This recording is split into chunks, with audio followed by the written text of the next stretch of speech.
Big E was many things: immortal wizard psyker, fascist dictator, and quite possibly the worst deadbeat dad on this side of the Eye of Terror.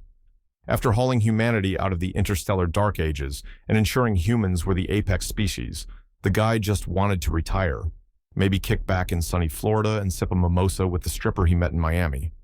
But to do so, Big E had to leave the Empire in good hands. So he used his godlike hands to jack off into a tube to create a batch of 20 genetically engineered superchildren. He called them the Primarchs, and they were his retirement plan. Did Big E love them? Probably not. Did Big E have a plan for them? Absolutely. But of course, as with all meticulously crafted plans, things went spectacularly sideways. Instead of inheriting a smoothly running empire, most of these lads got yeeted across the galaxy and raised by wolves, sometimes literally. Naturally, they grew up with more unresolved issues than a Reddit advice thread, and thus began the galaxy's greatest family feud, the Horus heresy.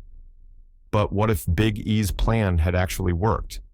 Let's take a look at what Big E originally had in mind for each of his Primarchs, and my opinions on what their roles would be if they had regular jobs in the Imperium. First up, we've got Roboute Guilliman, the Excel wizard himself. In the current grimdark mess, Guilliman is basically the Imperium's middle manager turned de facto emperor, holding everything together while the real Big E went AFK on the Golden Throne. But what if things had actually gone to plan?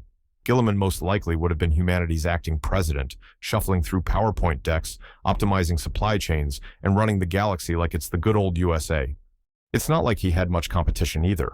Most of his brothers were off having emotional meltdowns or were straight-up lunatics.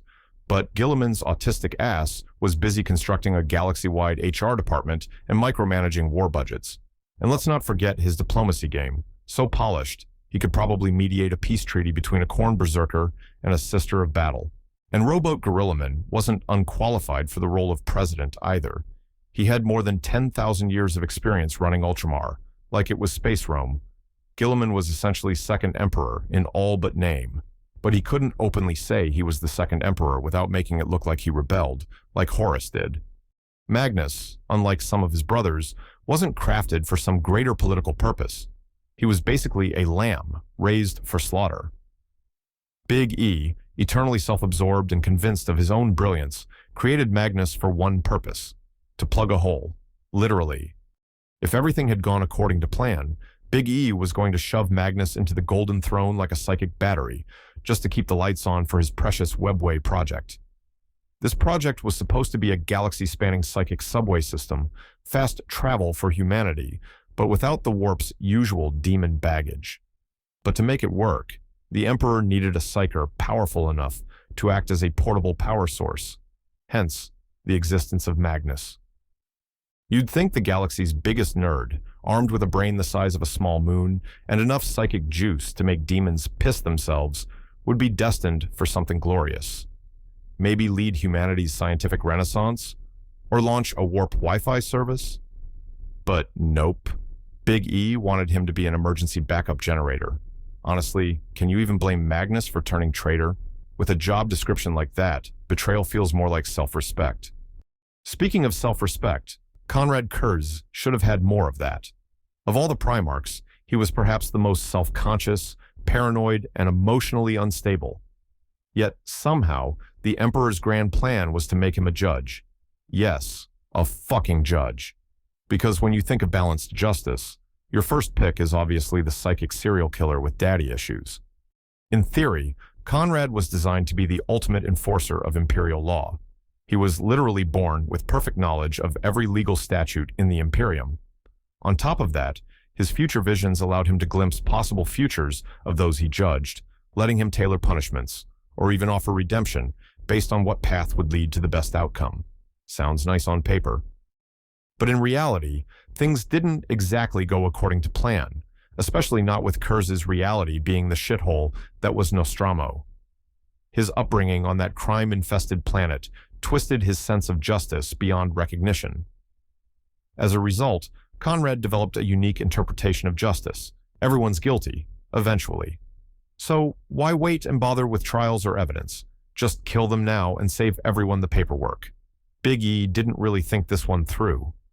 However, Big E did nail Horus's role perfectly, perhaps too perfectly. Horus Lupercal was created to be a war master, and Big E most likely intended to keep him in that role even after the Great Crusade. He still needed a general to oversee the gigantic armies, to keep the existing Xenos threats in check, as they would always pose a threat. And Horus was perfect for this role. He was charismatic, a tactical genius, and was politically savvy. He was basically Space Obama, if Obama were bald, white, 10 feet tall, and capable of snapping a tank in half. Even more importantly, Horus had the rare ability to keep his fellow Primarchs from tearing each other apart. Let's be honest, most of them fucking hated each other, and the only one they even sort of respected was Horus. With him commanding the entire Imperial forces, he was the only thing stopping a rebellion by his brothers. For example, if he had stayed a good guy, Horus would have been the counterbalance to overly ambitious siblings like Roboute Guilliman. Then there was Angron. The Emperor didn't design him to be a roid-raging bitch. He actually created him as an empath. This was a special type of psyker, capable of absorbing the pain, anger, grief, and emotional turmoil of others into himself. With this power, Angron could soothe the mental wounds of his brothers and ease tensions. In short, Big E most likely wanted him to be the family therapist. It makes sense when you think about it. The Primarchs were an unstable bunch, egos the size of hive cities, daddy issues galore, and just enough trauma to start a civil war, and some of them did. Angron's intended role was to keep them united, emotionally stable, and functioning as a brotherhood capable of running the Imperium. But of course, that never fucking happened. The plan went to shit the moment Angron was enslaved and implanted with the Butcher's Nail, which were neural implants that rewired his brain to turn empathy into roid rage. Ironically, the one Primarch meant to be the emotional anchor became the most emotionally broken. Instead of giving therapy, Angron became the poster child for why therapy is needed in the first place. Then we had Lorgar, who probably also could have used a therapist. His original purpose, according to Big E's grand plan, was for him to be a pope, just, without the religion part. The Emperor knew that humanity needed more than just laws and guns to stay united across a galactic empire. People needed purpose, unity, and something to believe in. That's where Lorgar came in. He was designed to be the Imperium's ideological glue, the one who would spread the imperial truth, a gospel of reason, science, and good old-fashioned atheism. In short, Lorgar was meant to spread propaganda just like good old communism. Unfortunately, it turns out Lorgar was the most zealous believer of all. He couldn't help but worship something. Naturally, he picked Big E and started preaching that the Emperor was a literal god. Big E didn't appreciate the cult vibes and marked him as a heretic. And when Lorgar was told to stop worshipping the Emperor, he simply found something else to worship, the Chaos Gods. So yeah, the Emperor's plan to make an atheistic pope backfired. Instead of stamping out religion, Lorgar founded the galaxy's worst one.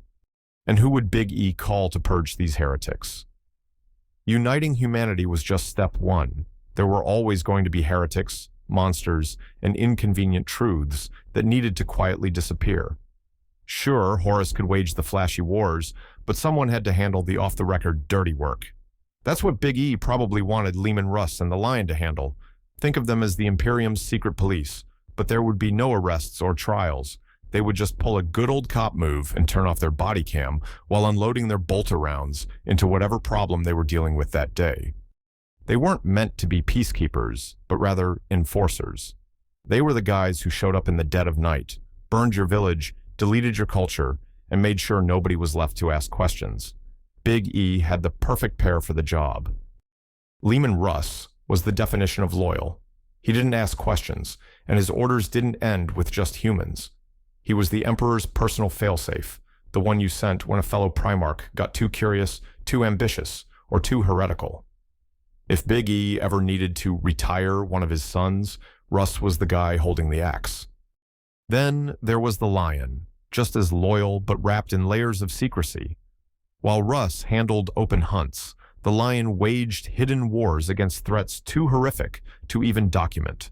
He and the Dark Angels fought nightmares that the Imperium pretended didn't exist.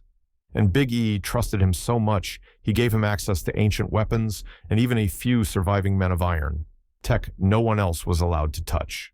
Big E's grand plan was that while Horus gave rousing victory speeches and Guilliman was being interviewed on primetime television, the real threats to the Imperium were being silenced in the shadows. Basically, the showman took the spotlight, while the executioner and the enforcer made sure the stage stayed clean. And if Big E had his own secret police, then naturally he needed a security guard too. That's where Rogal Dorn, the big yellow brick, came in. Dorn was basically Trump. He loved to scream about building a wall to keep out the illegal aliens, literally. But unlike Trump, Dorn was actually competent, loyal to the core, brutally honest, and an absolute genius at defense. The man could turn a sandcastle into a fortress. So Big E knew exactly what to do with him. Stick him on Earth and have him build the Great Wall of Terra, and have him lead the security forces that guard the Imperial Palace. Then there was Sanguinius. Throughout the Great Crusade, it was heavily implied, sometimes subtly, sometimes not, that Sanguinius was the true heir to the throne. Horus may have been the war master, but Sanguinius was the people's champion. And Big E wasn't planning to sit on the Golden Throne forever.